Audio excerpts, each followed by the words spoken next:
How to contact Expedia support. Well, hello everyone, welcome back into the channel. Let me guide you through quick and easy on how you can contact Expedia support. Well, in order to do so, what you can do is you can head into expedia.com. There you'll find this list of the dashboard somewhat like this. Now you can also do it on the app. Now here you can see the support section. You can click on support option now and the support page will load up. Now you can find an existing booking or start shopping, or you can see how can we help option. You can also see the virtual agent here that you can contact as well. Now, the other option is here. Now, if you want to contact the support directly, you can select here, how can we help? So if you have any problems with flights, refunds and charges, you can click on particular option and go through the options as well.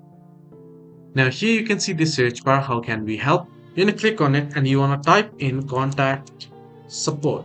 So once you do so, you can click on search and you can see here it says how to contact my hotel or host or how to contact us. Click on how to contact us. Then you can see get in touch option. You can click on it and now you can get the enter in your mobile number here, itinerary number, what type of booking you're having problem with, and you can select see contact options and you'll get your contact number which you can contact directly. Hope this video helped you. Do like and subscribe as well.